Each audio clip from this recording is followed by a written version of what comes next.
This is Kyoko Heshiimu. She has a new book, Swimming Out of Water. Kyoko will read poems from her book. She will share her children's stories and read Because My Mommy Told Me So, I Know.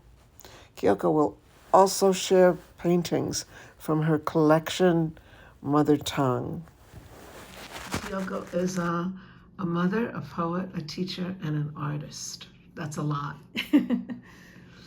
Is it hard to balance everything? Well, right now I haven't been teaching since I had my littlest one, so for the last 6 years I haven't been teaching.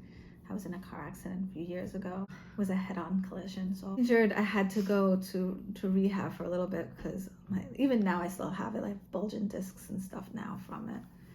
Yeah. I don't know if it's a compliment to say you wouldn't know, as if being in an accident was something. Isn't like one of your poems, you look beautiful today based on your age? It's the same feeling, like I wouldn't know you were in an accident because you look good. That's ridiculous to say. There's so many sides to you. You write poems and you write children's books.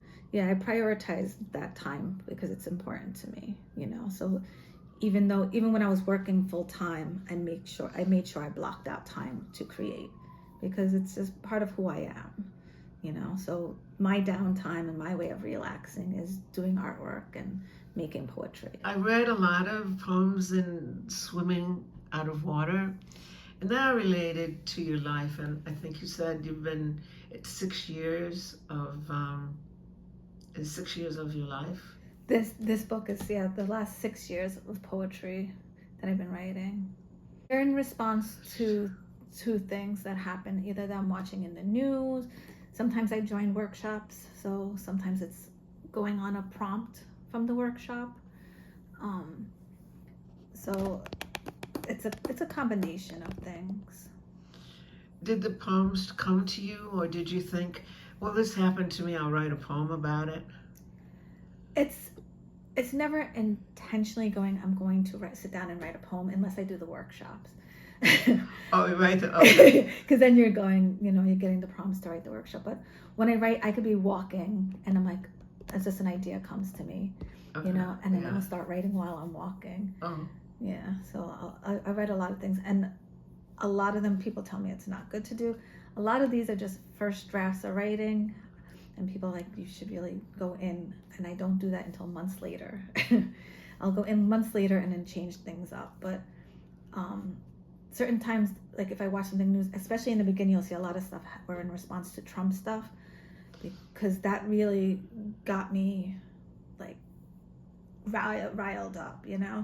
I was like, I have to write something in response to this. There was too much going on with all the mass shootings and the nonsense, and I need to write something in response to this, because my artwork and my writing, it's kind of my therapy. I feel like it helps heal me, to just get it out, and that's the way I get it out. I do this topic, I do have a lot of poems on racism. I have a lot of mother poems because I write a lot about being a mother. I write a lot of poems on more romantic relationships, and it doesn't necessarily mean that I'm writing things about present things. Sometimes I'll bring things because sometimes things get triggered from past.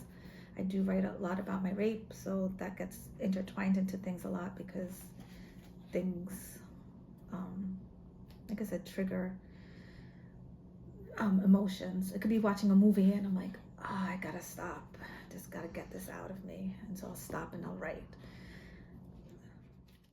This is called Rising Eyes. I was having a conversation with my eldest daughter, who's in her 20s now. She's 23 now, and she's a lot darker skinned than I am, and she was just saying that I can't relate to race in the same way that she would relate to it, because I'm lighter skinned and that I'm more easily can fit into different spaces that she can. And even though I agree with that, yes, I also feel like I have dealt with race in a different way that she has not had to deal with yet, or at the time, at least, she didn't have to deal with at the moment. Because when I was growing up, I went to a predominantly white school.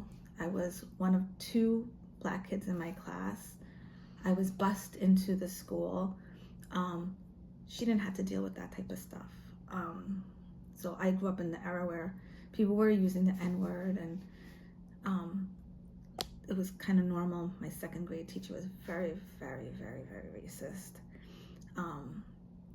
and always said not so nice things. And but so like I feel like I dealt with things that she didn't deal with, and also because having a darker skinned daughter, people didn't always know or assume that she was my daughter. So I could be in the park with her by myself, and then people were like, where's her mother? There's only me and her in the park. To assume that I'm not her mother just was ridiculous. And but it's situations like that, just to assume that I'm the babysitter, or go to pick up her from daycare, and they're trying to hand me a little Hispanic kid, and I'm like, nope, the little dark-skinned black kid over in the corner, that's mine. So I had to deal with a lot of race things that she wasn't dealing with. So for her to say that I don't experience what it's like to be black in America was insulting to me. Especially I've been pulled over by police walking. So I don't drive, but I've been pulled over by police while I'm walking to school, while I'm walking in different neighborhoods. So I'm like, you haven't experienced that yet.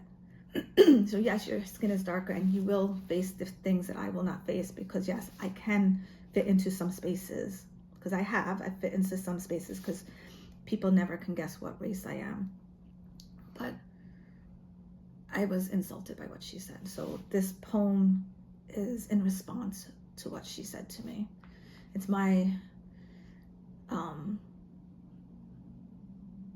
response, to just kind of set the tone to how I felt when she said that. And I was hurt. Rising eyes. I was told, you don't know what it's like to be black in America. You're light skinned. You don't experience what black people face. Come now. Are you really going to say that to my face? The hum of ageless banter ricochets off her tongue, dark and beautiful. I slow count. 1, 2, 3, 4. My eyelids squeeze shut. My brows furrowed with anguish. I rode segregated buses to school as a child. Traveled through the frozen zone. I listened to the taunts of nigger fly off their tongue. To some, my shade is not light. To some, my brown is too much sun. The color like dirt to their eyes. My knees buckle beneath me. Backache, with my breath filled with wheeze. I sit coupled to memories. To the sound of feet pounding to the ground, scurrying across the floor. My flashbacks are learning how to hide in my shy. Head hung low, eyes gazed upon the ground. Feet soft as I walk like tiptoe cushions on the ground. My home was hood. Their dialect frowned upon. To my neighbors, I was light-skinned, yes. They mocked my vernacular with put-downs, but I still got followed around inside stores as I paraded through the aisles, hands stroking the shelves, pockets filled with change. The sound of quarters clicking as my legs brushed one another with each step. But you can fit in spaces others cannot, she says to me. Which spaces are these you referring to? White spaces? My hair has hands used like bristles, run through the strands to test the kink. Veiled thickness never saved me from rejection. I listened to small voices surround me, giggling. I've been terrified, my hands clenching tight, the tips of my fingers digging into the palms of my hands. I've wiped the spit of livid men driving off by my cheeks. As they spewed derogatory words, their hatred clung from years of racist justification. I straightened my back. The vertebrae in my spine curved and hunched over, formed from years of bowing my head down, submissive. My voice soft and pulled back, my shout never released to the air, my timid demeanor given warrant to taunt my skin, as high yellow, watered down. This suppressive mentality that my Black is deemed only worthy when I suffer is demeaning. You speak, so it invalidates my experience, because my Black is also smiles and hugs. It is head nods and pounds. It is song and dark nights with stars. It is stones overturned and steam from my cup.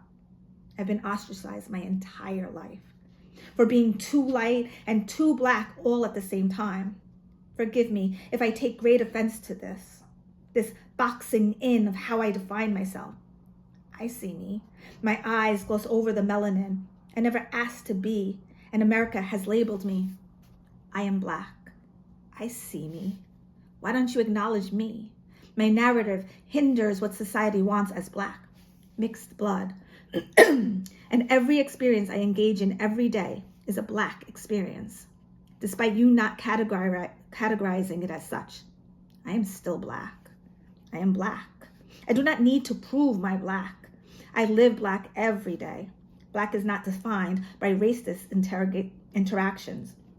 My experience is ensured by the eyes that are viewing me, and yours are condemning me for mine.